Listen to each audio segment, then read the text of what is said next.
Hello tacticians, it's Nox here, and today we're going to be looking at how I have gone through Sarquaels Quest. But as always, I want to say a massive thank you to my supporters, and this time it's Gatecliff, Adron34, Doomslayer, Hidden Tactics and Monkey99. Thank you very much for using my friend code, it is very much appreciated. The first thing I want to point out is if you do decide to buy the quest bundle, you will not end up unlocking Sarquael if you haven't already got shards for him. He is a great character to get. Personally, in the TA, I have used him to replace Ray Vass, so he is very good if that's what you want to do. But anyway, let's have a look to see how I am doing all of these missions.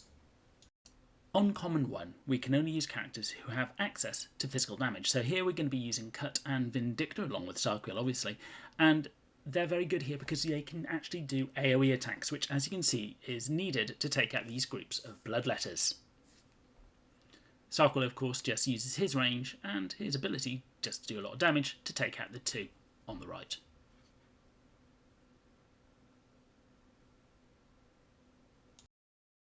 Common 2 sees us not being able to take any damage. So here we use the AoE of Sarquael to take care of the first 3 bloodletters, and then Vindictor moves up to use her 2 AoE attacks to do a decent amount of damage and to obviously kill off a few of the others. I'm using Yarrick here to do the summons because, as we are all aware, the AI loves to attack the summons before it attacks anything else. So when the bloodletter and the other guy attacks, I don't actually take any damage and I can clear up this level very easily.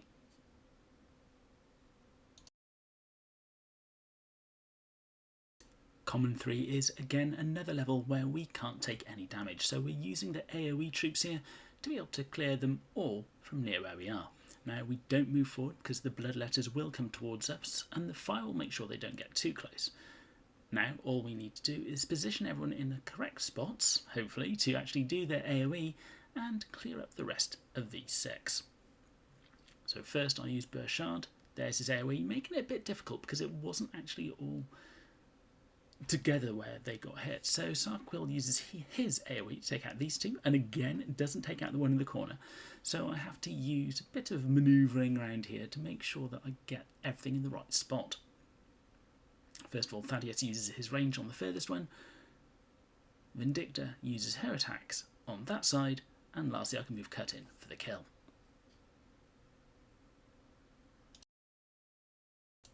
Uncommon 1 means no bolters and no flamers.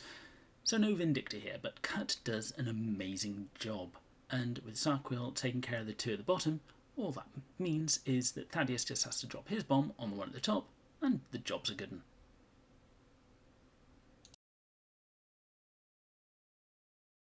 Uncommon 2 sees us only being able to use people with 1 attack, and so Certus and Sisus and Varro are probably your best friends here. And I shoot the first bloodletter with Sarquael, and instead of moving Certus up, I move Incisors and Varro back to perform a little protective area. And yes, the bloodletters do move in and attack Varro, but that is why I've got Incisors. We know we are going to have to heal here. And of course, with the Terminators coming in, thankfully they all attack Varro. All I really need to do from here on in is keep Varro topped up because they are targeting him, probably because he's the weakest character that I have, and use the damage from the others to start clearing them up.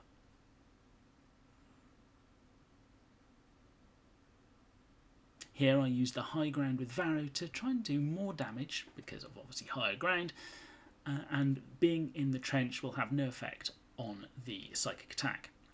With Certus I use his ability to knock the first Chaos Terminator out of the trench so Sarquael can actually do the maximum damage to him. And again they target Varro here, I'm guessing again because he's my weakest character, and again I will heal him up.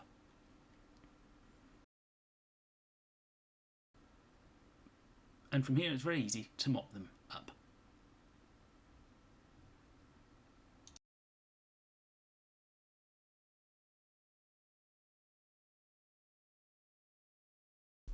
Uncommon 3 sees us only being able to use people with ranged attack, and I would recommend if you have Yarrick to put him in because these summons do come in very handy.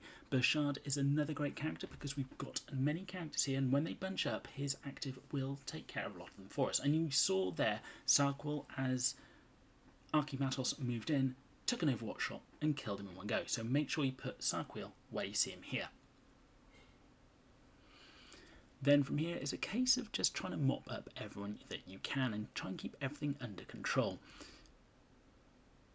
Here you see me use Burchard's active ability to take out 2 of the bloodletters. And whilst I was going to use Thaddeus there, I remembered I had the active from Sarquael to kill those 2. And then it's a simple case of mopping up.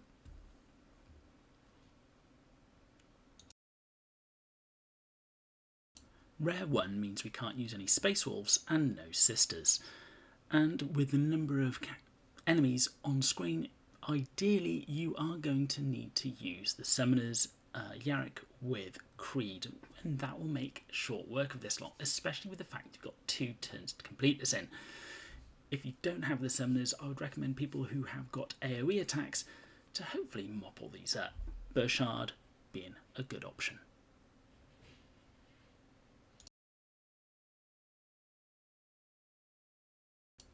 Rare 2 means we can't do any summons, so we have to do something different, and at least we can use Sisters, so we bring in Vindicta here along with Burchard, one I recommended if you didn't have Summoners in the last one, and as you can see all these lovely bloodletters group up so Burchard can have a field day with his AoE attack.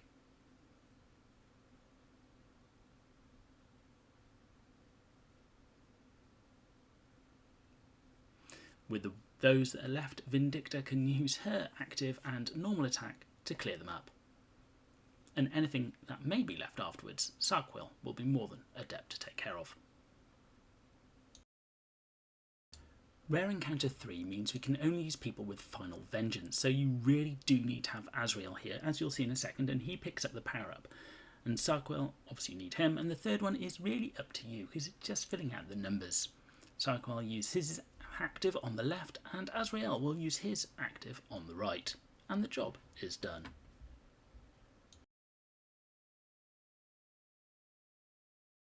Rare Encounter 4 means we can't use Psychers, and you are going to need a healer like Isabella to keep your troops topped up.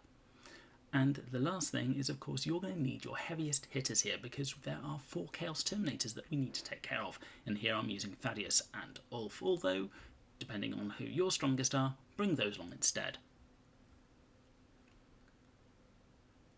The Chaos Terminators certainly take a lot of damage, and this is why you need your heavy hitters, and make sure you try and focus on them because sometimes they do cause the normal Chaos Troopers to run away. As you can see, Isabella doing her great work here, keeping all of my characters topped up as they're standing next to her. And I am focusing on the Chaos Terminators doing as much damage as possible. Now Ulf has to move away from Isabella here. He isn't actually doing anything on his own, so he moves out to actually kill off a Terminator, although he will take damage in a second. I of course make sure that all my characters are topped up to maximum health with Isabella when I can, and keep an eye on where everything moves to so I can move appropriately to do damage back.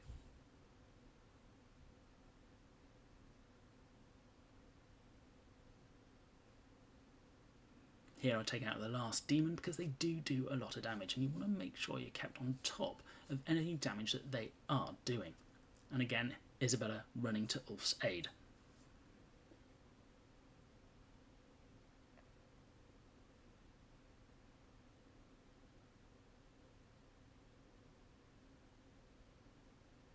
Ulf runs in to do a big hit on one of the Chaos Terminators, which shares the damage with the other Chaos Terminator next to it. Sarquael finishes one off and Thaddeus the other.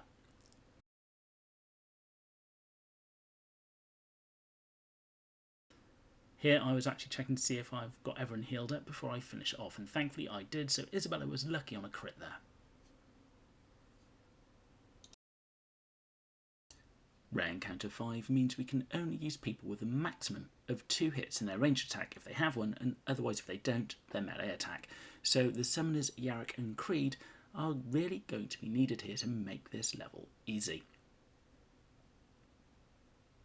As you can see, I'm going around mopping off the ranged troops here. The Bloodletters will have to move their way down to attack me, and the Overwatch should take care of them.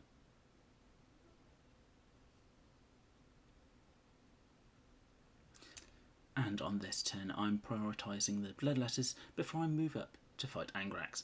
Now Creed is really helpful here because Angrax will attack Creed if he's next to him, and of course Creed will summon in his aide to take the hit for you.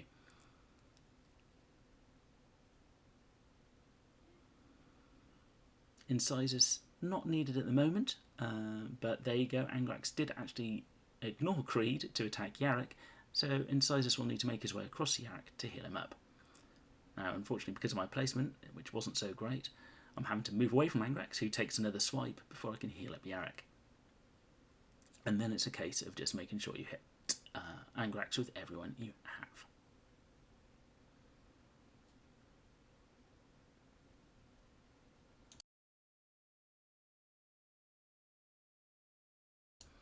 Epic Encounter 1 means we can't use power weapons, so I've chosen Vindicta here. Now, because of the Terminators, you are going to need a healer, and so I've put in Isabella as the better of the two healers we've got access to. As you can see, the Terminators go down and do quite a bit of damage to Vindicta, but Isabella is there to keep her healed up. Then I use the active from Vindicta to, well, nearly kill these two. And Sarquael finishes off the normal guy on the right. A few more shots from the Terminator later. I'm still okay because of Isabella's passive. Heal up and attack. Now here I move up to the right so I can actually use Sarquael's active ability to do more damage.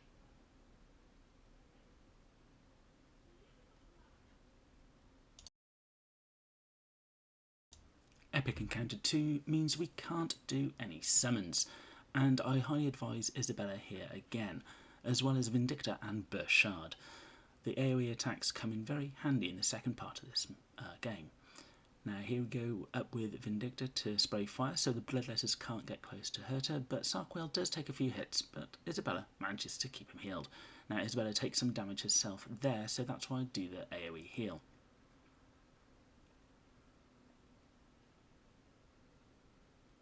So then I move Burchard up to the top to let loose with his active ability, which kills the vast majority of the enemies. Sarquael can then use his active to finish off the rest.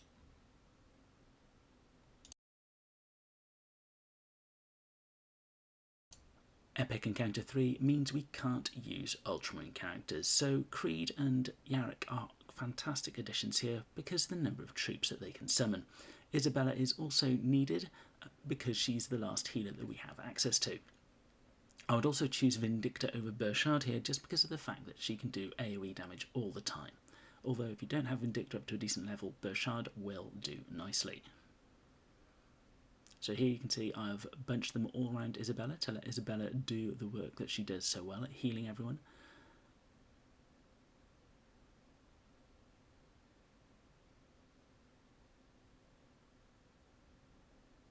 And an AoE heal there. Probably a little bit early, but at least it summoned back one of my other troops. There's Vindicta's Flame, and then her second attack to do some damage to the Terminators, who do take a lot of damage to take down. Moving Creed in, and of course Yarrick. And finally Sarquael. So here you can see why Creed is so good. Anyone attacks him, he actually attacks the aid which Creed summons.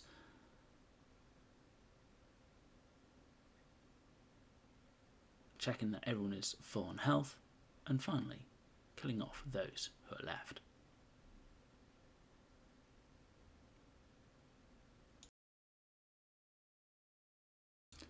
And finally the legendary one. Now I have not been able to complete this properly yet, but this might give you at least some help. So by moving Vindicta into the middle and Sarquael up to the top there, it basically means Sarquael will take the majority of the attacks coming in.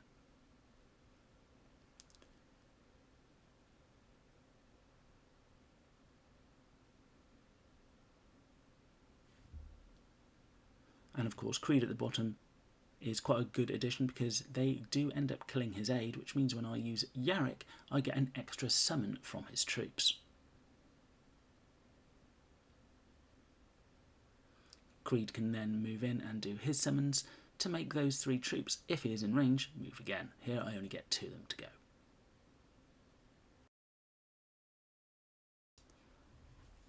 I then heal up Sarquael, and because the amount of damage he's actually taken here, I'm wondering if a second healer may be needed. Or maybe just better tactics. And I make a mistake by not actually doing anything with Azrael. I should have at least shot, because no one triggers his Overwatch.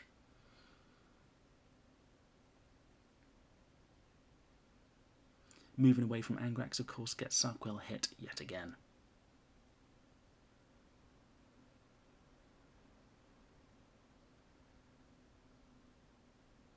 Heal up Sarquael again, trying to keep him topped up on health.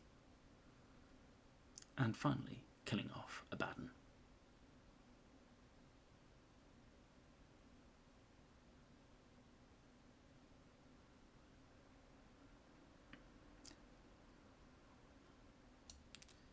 I then move Isabella back and heal her up, because without her, the rest of my team is going to fall apart. I think that was a mistake there. I probably should have taken the hit from Angrax to move Sarquael back to do greater damage with his plasma rather than hitting him in melee.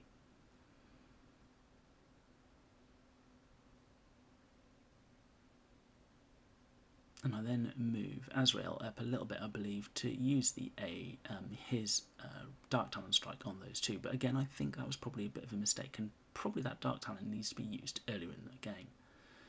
Thankfully, I haven't used Isabella's active ability, and I summon back Creed.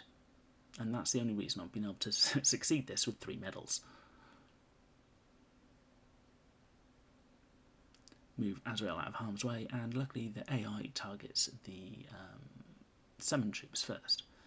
I can then use Sarquael to, well, finish off the Chaos Troopers, because the rest of my team are just not strong enough.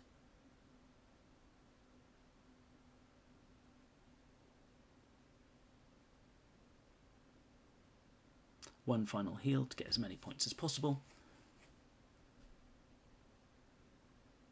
Oh, one more turn, yeah. And now the final heal. This time I do move Sarquael back to do the proper damage. And so there you go. I managed to only drop 100 points on that final mission there, and I'm very happy with the result. If you or your guild are looking for a new home, please feel free to reach out to any of the guilds shown here. And if you like what I do, please consider using my friend code, as it really does help me out. As always, please like, comment and subscribe, and I'll be seeing you on the battlefield.